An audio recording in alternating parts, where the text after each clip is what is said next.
Bonjour tout le monde. Alors dans cette vidéo, voilà ce qu'on va vous présenter. Donc il y aura tout d'abord la découpe donc des solives, donc les petites solives donc qui iront pour le futur toit terrasse de notre pergola. Alors toit terrasse, c'est juste en gros 2 mètres carrés, c'est pour protéger donc l'avancée de la porte d'entrée.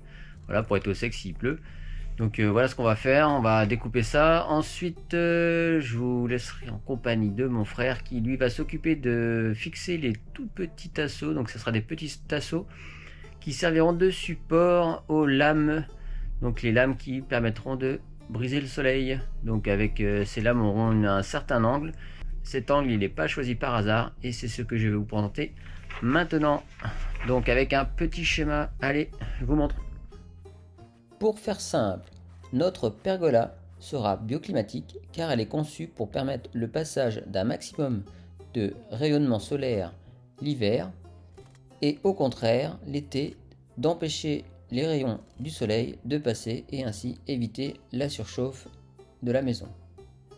En ce qui nous concerne, après étude de l'ensoleillement et surtout du PHPP, nous avons besoin de bloquer le soleil de mi-mars à mi-septembre. Je vais maintenant vous montrer comment nous avons choisi l'angle des lames pour cela.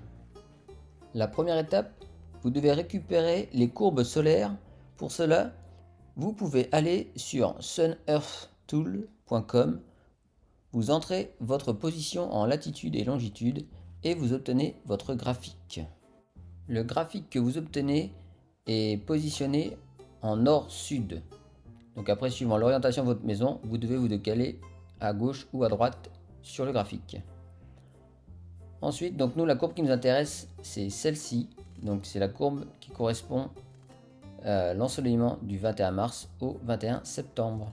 Ensuite, on positionne une droite en haut de la courbe et tout ce qui est au-dessus, en fait, c'est le rayonnement solaire qu'on ne veut pas. Donc si vous regardez tout à gauche, le rayonnement solaire à partir de 45 degrés jusqu'au solstice d'été chez nous, donc se situe à 67 degrés, le soleil, et bien tout ça, on doit l'éliminer. Maintenant qu'on sait tout ça, on prend une feuille et nous dans notre cas, donc on a tracé la profondeur de la pergola par rapport à la baie vitrée et donc vous voyez on obtient un angle de 54 degrés. Donc on n'a pas pu baisser jusqu'à 45 degrés, tout simplement du point de vue esthétique et par rapport aussi au fait qu'on avait déposé comme ça le permis de construire. Ensuite, pour faire simple, si vous voulez en faire une pergola, il faut donc protéger à partir de 45 degrés. Donc j'incline mes lames à 45 degrés et je dessine la lame en respectant l'échelle. Ici, nous, c'est des lames de largeur 12 cm. Puis on trace une droite avec un angle de 67 degrés et grâce à ça on voit où est-ce que la prochaine lame doit commencer. Donc nous ici vous voyez on l'a décalé un petit peu sur la gauche pour être sûr que on n'ait vraiment pas de soleil, enfin de rayonnement solaire qui passe. Et voilà, et grâce à ça vous avez protégé donc votre maison quand le soleil a un angle de 45 jusqu'à 67 degrés. Donc de mars à septembre, on a évité la surchauffe. Maintenant, si comme nous, vous voulez labelliser une maison donc passive, il faut pousser encore plus le détail dans tout ce qui concerne les ombres. Donc c'est les ombres portées. Et donc voici ce que ça peut donner comme schéma. Donc là, vous retrouvez l'ombre qui est provoquée par le garage, celle provoquée par l'avancée du salon donc sur la baie vitrée. Alors effectivement, vous allez me dire, il y a aussi la baie vitrée donc, du salon, mais celle-ci, il y aura un BSO donc, vertical, donc ça c'est encore autre chose. Et en dernier, donc l'ombre provoquée par la pergola. Donc voilà ce que ça peut donner. Allez, maintenant je m'arrête avec toutes ces explications au niveau des ombres. Et je vous mets donc les vidéos et on commence par la découpe des solives pour la petite toiture terrasse juste devant la porte-fenêtre. C'est parti. Donc là on va faire les solives. Et on va faire les petites solivettes là pour le toit terrasse de l'entrée là. Ouais. La continuité de la pergola en fait pour que ça choque Voilà, pas. pour que ça choque pas et puis pour que les gens soient couverts forcément. Ouais. quand ils attendent dehors, voilà. Et donc, nous, on a acheté du Douglas qui fait en 90 par 45. Hein, de toute façon, c'est les cotes. Ça doit être même 95 d'ailleurs. Ouais. 95 par 45. Nous, on a une poutre principale où les solivettes là, vont retomber dessus qui fait 220. Donc, nous, on doit laisser un espace pour le clairvoie qui sera cloué directement sur les solivettes. Donc, les clairvoies font 27 de large, d'épaisseur. Donc, si on fait 70, bon, 70 plus 27, on va dire à 100. Donc, 100 moins 220, il nous reste 120. Si on met l'OSB pour reprendre le PDM, bah, ça nous fait allez, on va arrondir à 100. Ouais. Et donc, 100, bah, c'est ce qu'il nous faut pour. Grosso modo, c'est la norme. C'est le DTU, ça. Ouais, dans le DTU, c'est le minimum qu'on doit avoir en partie haute, normalement, en relevé d'acrotère. Ouais. Minimum 10, en principe, il faut avoir 15. Bon, là, c'est pas une vraie toit-terrasse, mais au moins, comme ça, on est plutôt pas mal. Donc, on fait 70, 65, on fait combien? Non, on va faire 70. 70. Vu qu'après, on va faire une accroche dedans pour mettre un tasseau pour la tenir. Allez, banco, 70. 70, attends, je vais en casque. Allez, hop. Je vous mettrai à quoi ça ressemble avec les images SketchUp pour vous montrer ce dont on parlait. Ça va peut-être être plus explicite. Allez, c'est parti. On va rebattre l'autre. On va rebattre la sécu.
Bon, que vais-je faire aujourd'hui? Bon, eh bien, j'avais fini ma pergola, enfin, j'avais fini de mettre les taquets sur mes deux poutres principales de ma pergola, sauf que, je sais pas moi, 10 minutes après avoir fini ça, j'ai mon frangin qui m'appelle et qui me dit: ah, je me suis trompé dans l'orientation des lames. Il faut inverser les lames, donc au lieu d'être comme ça, les lames, hein, au lieu qu'elles soient comme ça, les lames, il faut les mettre dans l'autre sens maintenant. Donc, bah, je démonte tout, je ponce, je retrace et je remets. Et il va falloir que je bouge des trous en plus. Voilà, bon, bah, je vais faire ça aujourd'hui. Allez, suivez-moi.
Et voilà, je viens de corriger les petites bêtises de mon frangin. Voilà, sauf que maintenant, voilà ce qui manque, ce qui reste à faire. Il faut que je rebouche ces trous là maintenant. Donc ce que je vais faire, c'est que je vais prendre de la poussière de ponçage là, qui est dans le bac là-bas. Et je vais faire une petite pâte avec de la colle à bois et puis je vais boucher les trous. Voilà, donc il n'y a plus que ça à faire. Et puis après, je pourrai enfin installer ça sur la pergola. Allez. Bonjour tout le monde, j'espère que vous allez bien. Donc aujourd'hui, on continue notre petite série pergola. Et aujourd'hui, on attaque donc la pose des traverses qui serviront au support des lames. C'est les lames qui sont orientées pour casser le soleil entre en gros avril et fin septembre. Voilà, allez on continue.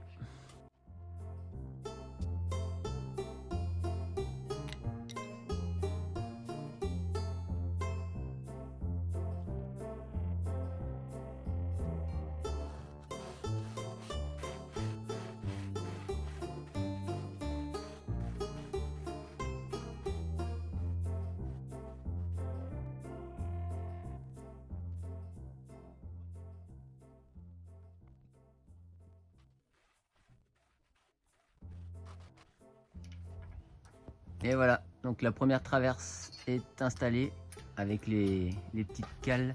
Alors pourquoi on a mis ces petites cales là en fait? Tout simplement parce qu'après il y aura les lames qui viendront par dessus, qui seront clouées, collées, et comme ça si un jour on a une lame qui casse, en fait c'est l'ensemble qui défera. Donc on défera les petites vis, on retirera les petites cales et comme ça on fera partir toute la lame. Et après on changera toute la partie. Voilà. Allez, on continue, on met celle du centre maintenant. Allez.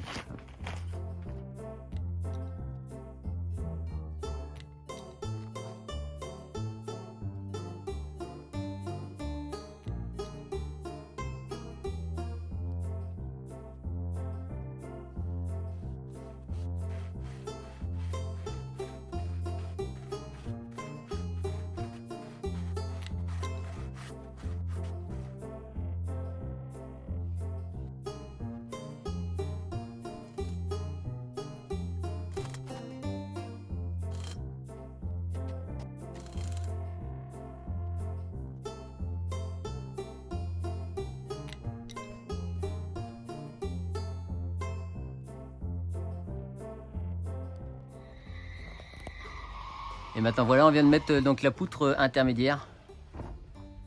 Voilà. Et mon frère l'avait préparé, donc de chaque côté il y a déjà les petits tasseaux, voilà. Et maintenant, hop, là on va les manger. Et cet après-midi, hop, il va installer donc, toutes les petites pareilles de ce côté-là. Ça va prendre un petit peu de temps. Et après il n'y aura plus qu'à couper les lames. Voilà. Allez, à tout à l'heure. Voilà, donc je vais vous expliquer exactement ce que je vais faire. C'est pour la pergola. Donc ce matin avec mon frère on a installé les deux poutres là, qui vont recevoir les lames. Sauf que sur celle-ci on n'a pas mis les taquets. Donc bon, ça c'était normal, hein, on a d'abord privilégié de mettre la structure principale. Donc là bon, on voit pas mais j'ai commencé à tracer en fait.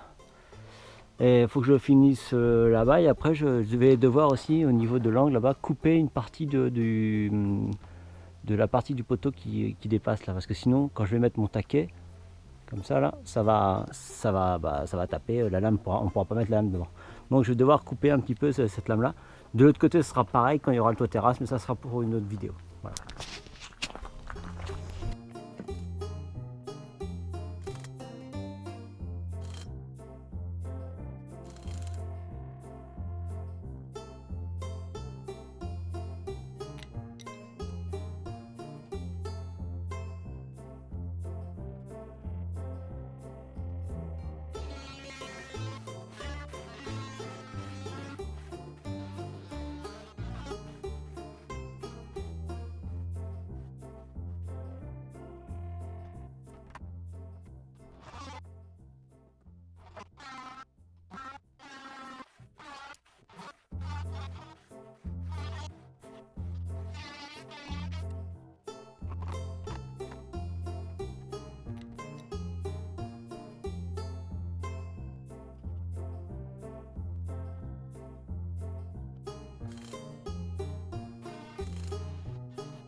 Et voilà, mon frère a fini de poser les tasseaux qui serviront de support pour les lames.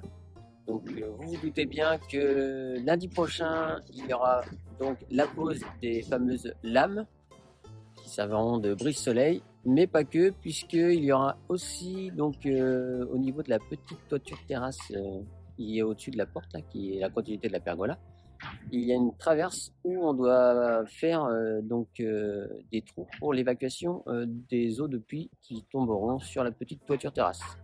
Donc voici ce qui est prévu pour la suite des vidéos sur la pergola. Donc si la vidéo t'a plu, n'hésite pas, un petit pouce, ça nous encourage à continuer et ça nous motive.